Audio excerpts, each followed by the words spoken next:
நாளும் கோளும் என்ன செய்யும்? நான் முருகன் இருக்கையில் குரு சுக்கரன் ஜோதிட நேயர்களுக்கு வணக்கம். நான் உங்கள் வாழ்க வளமுடன் ஜோதிடர் சேஷ்டே குருமரளி என்றும் முருக பெருமான் குரு வழியில் குருவை நேசிப்பும் குருவை போற்றும் அன்பார்ந்த குருவாரை சென்றர்களே, எத்தனை பேருக்கு நம்மளுடைய தமிழ் கடவுள முருக பெருமான பிடிக்கும்? கண்டிப்பா சப்ஸ்கிரைப் மூலமாக தெரியப்படுத்துங்க. கமெண்ட்ல முருகான்னு கொடுங்க. இப்ப பார்க்கக்கூடிய பலன் எப்படி? இப்ப பார்க்கக்கூடிய பலன் ஆவணி மாத பலன். பிள்ளையார் சொல்லி போட்டுட்டு இந்த ஆவணி மாசம் தொடங்குங்க, எல்லாமே வெற்றியா மாறும். ஏன்னா ஆவணி மாசம் எல்லாத்துக்குமே தெரியும், முக்கியமான விசேஷம் விநாயகர் பெருமானுடைய சதுர்த்தி, விநாயக சதுர்த்தி ரொம்ப விசேஷமாக இந்த மாசம் இருக்குது. ஆவணி மாசம் 28ஆம் தேதி எல்லா விநாயகர்களும் கண்டிப்பாக நம்ம விநாயகரை கண்டிப்பா வழிபாடு பண்ணிட்டு தான் ஒரு விஷயத்தை ஆரம்பிக்கணும். அது மட்டும் இல்லைங்க, இந்த ஆவணி மாசத்துல எந்த சுபகாரியம் எல்லாமே நம்ம பண்ணிக்கலாம். எப்படா ஆடி முடியும், எப்படா ஆவணி முறக்கும், நம்முடைய குலதெய்வம் வீட்டை தேடி வரக்கூடிய மாசம் ஆவணி மாசங்க. ஏன்னா கால சக்கரத்துக்கு சூரியனும் கேதும் 5ஆம் இடத்துல சஞ்சாரம் செய்யக்கூடிய காலமே இந்த ஆவணி மாதம். எல்லாரும் வீடியோ மிஸ் பண்ணிடாதீங்க. இன்னும் திரும்ப சொல்றேன், உங்க ஜாதகத்தை பார்த்து தசாபத்தியை பார்த்துக்கிட்டு இந்த மாசம் என்ன செய்யணும் என்ன செய்யக்கூடாது கரெக்டா உங்களுக்கு பதிவு பண்றேன். அன்பார்ந்த துலாம் ராசி என்பர்களே, பொதுவாக துலாம் ராசி கால சக்கரத்தின் 7வது ராசி தான் துலா ராசி. எப்போதுமே பாருங்க, துலா ராசிக்காரங்க ஒரு லட்சியத்தை நோக்கி ஓடிட்டே இருப்பாங்க. துலா ராசிக்காரங்க நீங்க செக் பண்ணி பாருங்களேன், இவங்கள மாதிரி யாரும் திறமையா இருக்க முடியாதுங்க. துலா ராசியை பொறுத்தவரை எப்படி இவங்கள மாதிரி யாரும் திறமையா யோசிக்க முடியாது. பயங்கரமான ஒரு தைரியமானவனும் தன்னம்பிக்கையானவனும் நிறைய இருக்கு துலா ராசியை பொறுத்தவரை. அது மட்டும் இல்ல, ரொம்ப ஹார்ட் ஒர்க் போடுவாங்க எல்லா விஷயத்திலயுமே. இவங்கள மாதிரி ஹார்ட் ஒர்க் போடவே முடியாது. எப்படி இவங்களுடைய எண்ணங்கள் எல்லாமே யாரையும் ஏமாத்தக்கூடாது, யாரையும் கைகளை நிக்க கூடாது, நம்ம சொந்த காலம் நிக்கணுங்கிற எண்ணங்கள் மட்டும் தான் துலராசியை பொறுத்தவரை அதிகமா இருக்கும். ஆசை, ஆடம்பரம் இதை விரும்ப மாட்டாங்க. இவங்க இருக்க இடமே தெரியாது. அந்த அளவுக்கு நல்லா ஒரு திறமையானவங்க இருக்கும். கொஞ்சம் பதஷ்ட குணம் நீங்க பாருங்க, துலராசியை பொறுத்தவரை பயங்கரமா இருக்கும். அப்படிப்பட்ட துலராசி என்பது வரக்கூடிய ஆவணி மாத பலன் நல்லதா கெட்டதா? முழுக்க முழுக்க நல்லது மட்டும்தான் வரும். கெட்டதுக்கான அந்த வார்த்தையை சொல்லக்கூடாது துலராசியை பொறுத்தவரை. அந்த அளவுக்கு டைமிங் பக்கவா இருக்கு. நீங்க எல்லாருமே உங்க ஜாதகம் எடுத்து பாருங்க, தசாபத்தியை பாருங்க. எல்லாருமே ஆவணி மாசம் எல்லாருமே உங்களுடைய பிறப்பு ஜாதகம் எடுத்து செக் பண்ணிக்கணும். ஏன்னா இது காலச்சக்கரத்துக்கு 5வது ராசியில வர்றாருங்க சூரியன். இப்படி காலச்சக்கரத்துக்கு 5வது ராசியில வர்றாரு. அப்ப சூரியன் சொந்த வீட்டுல வரும்போது பயங்கரமான ஒரு யோகத்தை கொடுத்துருவாரு. ஏன்னா இருக்கிறதுலே தலைமை கிரகம், எல்லா கிரகத்தையும் தலைமை கிரகம்னா சூரிய பகவான் மட்டும்தான். அப்ப இவர் நிறைய ஜாதத்துக்கு நிறைய பலன் அள்ளி கொடுத்துருவாரு. அதனால நீங்க எல்லாருமே ஜாதகத்தை பார்த்துக்கிட்டு மூவ் பண்ணா துலராசியை பொறுத்தவரை இந்த ஆவணி மாசம் ஜெயிக்கக்கூடிய மாசமா இருக்கும் நான் சொல்லுவேன். இப்ப கிரகமே பார்ப்போமா, அவங்க ராசில இருந்து ஸ்ட்ரெயிட்டா பாருங்க. இங்க 5ஆம் இடத்துல யார் இருக்காரு? ராகு இருக்காரா? 5ல ராகு, எது கும்பத்துல. 6ஆம் இடத்துல யாரு? மீனராசில சனி பகவானா? ஸ்ட்ரெயிட்டா அப்படியே எடுத்துடணும். 9ஆம் இடத்துக்கு போயிடணும். எப்படியும் 9ஆம் இடத்துல பாக்கியஸ்தானத்துல யாரு? செவ்வாய் பகவான். 10ஆம் இடத்துல குரு உச்சம். 11ல சூரியன், புதன், கேது சூப்பரா இருக்கு 3 கிரகம். 12ஆம் இடத்துல உங்க ராசி அதிபதி சுக்கிரன் நீசமாய் உட்காந்துருக்காரு. நீச பங்க ராஜ யோகத்துல சனியுடைய பார்வையில சூப்பரா உட்காந்துருக்காருன்னு சொல்லுவேன். இவ்வளவு கிரகம் இங்க இருக்குதுங்க.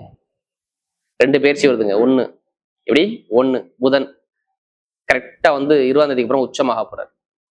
இப்படி 20ஆம் தேதிக்கு அப்புறம் உச்சமாக போறாரு. அடுத்து உங்க ராசிக்கு வர போறாரு சுக்கிரன். எப்ப? ஆவணி 17.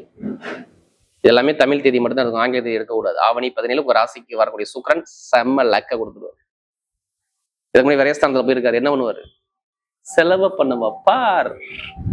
எப்படி நீங்க கேட்டுப்பாங்களேன், அதிக செலவு வந்திருக்கும். துலராசிக்காரன் ஐயோ என்னங்க இவ்வளவு செலவு வருது, நான் இவ்வளவு நான் செலவு பண்ணதில்லைன்னு சொல்லுவாங்க. நிறைய பேர் கேட்டுப்பாங்க. ஒண்ணு மருத்துவ செலவா? எப்படி மருத்துவ செலவா? இல்ல படிப்பு கல்வி சந்தோஷம் மந்தமா இருக்கா? இல்ல நிறைய பேருக்கு பாருங்க வேலை உத்தியோகத்துல பிரச்சனை இருக்கா? நீ கேட்டு பாருங்களேன். சும்மா கேளுங்க, சொல்லுவாங்க ஆமாமா. எப்படி வேலை உத்தியோக அதிபதியான குரு பகவான் சனி சாரத்துல இருக்கலாம். யாரு ஜாதகத்துல சனி சரியில்லையோ வேலையை விடுறது, வேலையை மாத்துறது, வேலை நல்லா இல்லாம இருக்கிறது, இது எல்லாமே நீங்க கேட்டீங்கன்னா துளாராசி மறுப்பே சொல்ல முடியாது. பழைய வேலை போயிருச்சு, என்னை வேலை விட்டு பட்டம் பதவி விட்டு தூக்கிட்டாங்க, நான் புதுசா வேலை தேடுறேன், எனக்கு நிம்மதி இல்லை அப்படிங்கிற குழப்பத்துக்கு போனது துலாம் துலாம் துலாம். நீங்க நோட் பண்ணி கேட்டுக்குங்க. எத்தனை பேர் வேலையை விட்டு வீட்டுல இருக்காங்க கேட்டு பாருங்க. லிஸ்ட் எடுத்து பாருங்க, அதிகமா இருப்பாங்க துளாராசிக்காரன். இருக்கணும், இருக்கும். ஏன்னா இதுக்கு முன்னாடி பாருங்க 11ஆம் இடத்துல போய் இந்த சுக்கிரன் இணையக்கூடாது. கண்டிப்பா பிரச்சனை இருக்கும். 1 மாசத்துக்கு முன்னாடி பாருங்க நிறைய பிரச்சனை, தடை, தாமதம் எல்லாமே பார்த்துருப்பாங்க. அதே மாதிரி பாருங்க உடம்பு ஆரோக்கியத்துல இப்ப தடங்களை காட்டும். வெளிநாடு வெளியூர்ல வேலை பார்க்குறவங்க, வேற கண்ட்ரி விட்டு மாற முடியாம அந்த விசா பிரச்சனை, சொந்த குடியுரிமை பிரச்சனை எல்லாமே நீங்க கேட்டு பாருங்க சொல்லுவாங்க. திருமண வாழ்க்கையில பாருங்க, கணவன் மனைவிக்குள்ள ஒரு ஒற்றுமை இருக்காது, மனக்குழப்பம் தடுமாற்றம் கண்டிப்பா துளாராசி பொறுத்தவரை இருக்கணும். கண்டிப்பா இருக்கும், நான் சொல்லுவேன் கண்டிப்பா இருக்குதான், இதுக்கு முன்னாடி இருந்திருக்கும். படிப்பு, கல்வி, கணவன் ஒற்றுமை எல்லாத்துலயும் சரி ஒரு தரங்களை பார்த்துருப்பீங்க. லாபம், வருமானம் எல்லாத்துலயும் ஒரு தரங்களை பார்த்தது யாருன்னா கண்டிப்பா துளாராசிக்காரன். ஏன்னா நமக்கு நிறைய ஜாதகம் கொடுத்தது யாரு? துளாராசிக்காரன். இப்ப பாருங்க, எடுத்தோன்னா ஸ்டேட் முதல் பலன் என்னமா சொல்லுவேன், நேரா வேலையை பாக்குறாரு, வேலை கிடைக்க போது நான் சொல்லுவேன். அவர் நிக்கக்கூடிய நட்சத்திரம் எடுத்து பார்த்தேன், மெயினா அஸ்தத்தை விட்டு தாண்டிட்டாரு, சித்திரில போறாரு, செவ்வாயோட காலில் போறாரு. எப்படி 2ஆம் வீட்டு அதிபதி 7ஆம் வீட்டு சாரத்துல இருந்து நேரம் 9ஆம் இடத்துல போய் இந்த செவ்வாய் இருப்பதால் கண்டிப்பா வேலை உத்தியத்துல பயங்கரமான வேலை, சூப்பரான வேலை, டாப்பான வேலை, ப்ரொமோஷன் வேலை தேடி வரப்போகுது. எத்தனை கம்பெனிக்கு வேலை பார்த்துக்கிட்டு எத்தனை கம்பெனிக்கு அப்ளிகேஷன் எழுதி போட்டுருக்கீங்க, இப்ப கிடைக்கும் பாருங்க வேலை.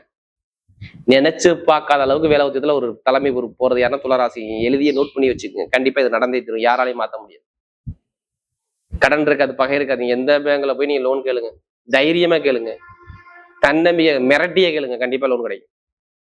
11ல போய் சூப்பரா வந்திருக்காரு. லோனுக்கான அதிபதி புதன், தகவல் தொடர்பு எழுத்துக்களின் அதிபதி புதாதித்ய யோகத்துல இருந்து நேரம் 5ஆம் இடத்தை பார்ப்பதால் லோன் கிடைக்கும். அடுத்து எப்படி 10ஆம் இடத்துல குரு, பணத்துக்குள்ள குரு, சனி பகவான கடனுக்குள்ள அதிபதியை பார்ப்பதால் அந்த லோன் கண்டிப்பா சேங்ஷன் ஆகும். வெளிநாட்டை வேலை பார்க்குறவங்க, வெளியூர்ல வேலை பார்க்குறவங்க, லோனு சார்ந்த விஷயம் எதுவுமே வராது. இப்ப நிறைய பேர் அந்த வீடு, இடம், பூமி வாங்கி கட்டணும்னு பிளான் வந்து ஆவணி மாசம் முகூர்த்தத்தை போட்டு வீடை கட்ட ஆரம்பிச்சிருங்க. கட்டாட்டியும் ஆட்ட முடியாது, நடக்கும், யாராலையும் மாற்ற முடியாது. ஏன்னா சனி பகவான் புதனுடைய சாரத்துல போயிட்டாரு. கரெக்டா புதன் வந்து 20ஆம் தேதி உச்சமாகிற 12ஆம் உச்சமாய் நேரம் அந்த சனி பகவானை பார்க்க போறாரு. எழுதி உங்க வீடு, இடம், பூமி, சொத்தை பார்க்க போறாரு. அப்ப வீடுல உள்ள வழக்கு, கேஸ் எல்லாத்தையும் தரங்கள் சரி பண்ணி வீடு, பூமி, இட பூமியை கட்ட வைப்பார். ஆவணி 20க்குள்ள நடக்கும், இல்ல ஆவணி 20க்கு அப்புறம் கண்டிப்பா நடந்து ஆகும், யாராலையும் மாற்ற முடியாது. உங்க அப்பா சொத்தா இருக்கட்டும், தாத்தா சொத்தா இருக்கட்டும், எந்த சொத்துலையும் வழக்கு இப்ப கிளியர் பண்ணி கொடுத்துருவாரு. ஏன்னா புதன் வக்கர நிவர்த்தி ஆகி புதாதித்ய யோகத்துல இருந்து நேரம் 5ஆம் இடத்தை பார்ப்பதால் இங்க பலம் இருக்கு. குழந்தை பாக்கியம் நடக்கிற போது திருமண வாழ்க்கை எந்த ஒரு கடவும் வராது. காதல் திருமணம், 2ஆவது திருமணம் ரெண்டுமே ஓகே ஆகும் சொல்லுவோம். நிறைய பேர் குழந்தை கிடைக்கலாம், ட்ரீட்மெண்ட் தான் எடுத்து பாருங்க. இப்ப ட்ரீட்மெண்ட் எடுத்து பாருங்க, சூப்பரா குழந்தை கிடைச்சிடும், கவலைப்படாது. ஏன்னா நிறைய நல்ல ஒரு மாற்றம் சாதகமா இருக்கு கிரகம். படிக்கக்கூடிய மாணவர்கள் படிப்புகள் எல்லாம் அரசாங்க வேலை நிறைய எத்தனை பேருக்கு கொண்டு வரும் கேளுங்க. கண்டிப்பா அரசாங்க வேலை 100% அதிகமா வாங்குறது துளாராசிக்காரா இருப்பாங்க. நீங்க அரசாங்க வேலை மட்டும் எடுக்கக்கூடாது. இப்ப தனியார் வேலை பாக்குறீங்க, ப்ரொமோஷன் வருது, அதுவும் ஒரு தலைமை பொறுப்பு தான். ஒரு லீடரான ஒரு பொசிஷனுக்கு நீங்க மாற போறீங்க. இது எல்லாமே ஆவணி 30க்குள்ள நடந்தே தீரும், யாராலையும் மாற்ற முடியாது. அரசியல் உள்ள ஒரு துளாராசி எத்தனை பேர் இருந்தாலும் சரி, இவங்களை எதுவுமே அடிச்சுக்க ஆளே இல்லை. 20ஆம் தேதிக்கு அப்புறம் நீங்க எந்த முடிவு பண்ணி பாருங்க, அரசியல் உள்ளவங்க எல்லாமே லக்கா வரும். ஆவணி 20 உங்க லைஃப்ல மாறக்கூடிய நாள். அதே மாதிரி பாருங்க, வீட்டுல நல்ல விஷயம், நல்ல காரியம் எல்லாமே முடியும். இப்ப எடுங்க லாட்டரி டிக்கெட், ஜாதத்தை பார்த்து, தசாபதியை பார்த்துக்கிட்டு கண்டிப்பா பார்த்துக்கிட்டு எல்லாம் எந்த கணம் யோகமா இருக்கும் பார்த்துக்கிட்டு கண்டிப்பா லாட்டரி சீட் எடுத்தாங்கன்னா அடிச்சே தரும், யாராலையும் மாற்ற முடியாது. 100% லாட்டரி யோகம் இருக்கு. நீங்க ஜாதத்தை பார்த்து மூவ் பண்ணா கண்டிப்பா இருக்கு. ஜாதத்தை பார்க்காம மூவ் பண்ணக்கூடாது. ஏன்னா எந்த கிரகம் யோகமான கிரகம் அதை பார்த்துட்டு மூவ் பண்ணா கண்டிப்பா வாய்ப்பு இருக்கு. தொழில் பண்ணக்கூடிய நபர்கள் ஜாதக பார்த்து தசாபதி தொழில் பண்ணுங்க, சூப்பரா இருக்கும். ஏன்னா எத்தனை பேர் ஐடி சம்பந்தமா படிக்கிறீங்க, ஐடிஐ படிக்கிறீங்களா நல்லா இருக்குங்க. அடுத்து அக்கௌண்ட்ஸ், கணக்கு நல்லா இருக்குங்க. மெயினா உணவுத்துறையில உள்ளவங்க சூப்பரா இருக்கும். கலைத்துறை, உணவுத்துறை, இசைத்துறை எல்லாமே நல்லா இருக்கும். நீங்க எதுக்குமே நல்லா சுறுசுறுப்பா இருங்க, எல்லாமே உங்க பக்கம் வெற்றியா தான் வருது. துளாராசிக்கு எந்த ஒரு தோல்வியான விஷயத்த என்னால சொல்ல முடியல. இன்னும் ஆவணி 20க்கு அப்புறம் நீங்க எல்லாத்துலயும் பெரிய அளவுக்கு சாதிக்க போறீங்கன்னு நான் சொல்லுவேன். நீங்க கஷ்டப்படுறீங்க பத்தியில, இப்ப ஆவணி 20க்கு கஷ்டப்பட மாட்டீங்க. நிறைய நல்ல ஒரு மாற்றம் தேடி வருது. இப்ப நட்சத்திரத்துக்குள்ள போயிருவோமா?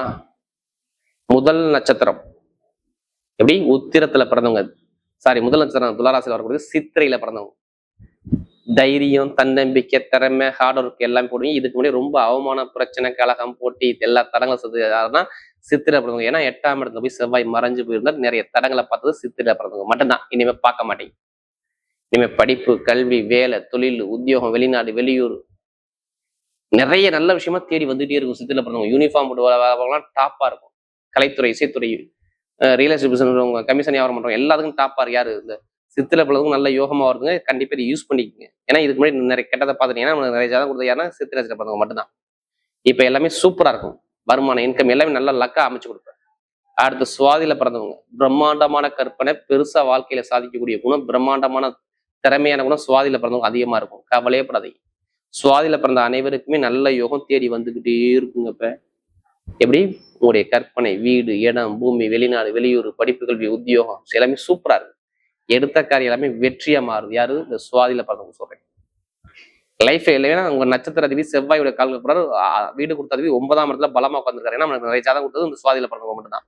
இப்ப எல்லாமே லக்கா வருது பாத்துங்க. ஆசைப்பட்ட விஷயம், பணம், பொருள், நகை, சேமிப்பு எல்லாமே சூப்பரா இருக்கும். சுபகாரியம் கண்டிப்பா தேடி வரும். அடுத்து விசாகனத்துல பிறந்தவங்க ஒரு பொறுமையான குணம், அமைதியான குணம், அனுசரிச்சு போகணும், தன்மையான குணம், ஒழுக்கமான குணம், நாகரிகமான குணம் இருக்கும். இப்ப நல்ல விஷயமா நிறைய தேடி வந்துகிட்டே இருக்கும். பழைய வேலையை தூக்கி போட்டு புதிய வேலைக்கு முயற்சி பண்ணுங்க, தேடி வரும். தொழில் நல்லா இருக்கும், உத்தியோகத்துல உயர் பதவிகள் இருக்கும். காசு பணம் ரொம்ப சேமிப்பு இருந்திருக்காது, இனிமே சேமிப்பு கொடுப்பார். புதனுடைய சாரத்துல 9ஆம் வீட்டு விசாரத்துல போறனால உங்க அறிவை தூண்டக்கூடிய கிரகம். எழுத்து கணிதம், ஐடிஐ ஃபீல்டு, பேங்க்ல வேலை பார்க்குறவங்க, கமிஷன் வியாபாரம், நகைகடை வச்சிருக்கவங்க எல்லாத்துக்கும் சொல்றேன். பணம் கொடுத்து வாங்கக்கூடிய பிசினஸ் எல்லாமே சூப்பரா இருக்கும். டாப்பான அனுகூலம் தேடி வரும். நிறைய வெற்றிகள் உங்க பக்கம் தேடி வரக்கூடிய அமைப்பு. இந்த மெயின் அந்த விசாரத்துல பிறந்தவங்க சூப்பராக டைம் பாருங்க. கலைத்துறை, இசைத்துறை, வீடு, இடம், பூமி, வண்டி, வாகனம் எல்லாமே நல்லா அமைச்சு கொடுக்குறாரு. எந்த காரியத்தையும் வெற்றியா மாறக்கூடிய அமைப்பு இந்த விசாரத்துல பிறந்தவங்க சூப்பரான யோகம் தேடி வருது. நிறைய மாற்றம் கண்டிப்பா உண்டு. வரக்கூடிய ஆவணி மாத பலன் துலாம் ராசியை பொறுத்தவரை மிகப்பெரிய வெற்றியுள்ள மாதமாகவே அமைகிறது.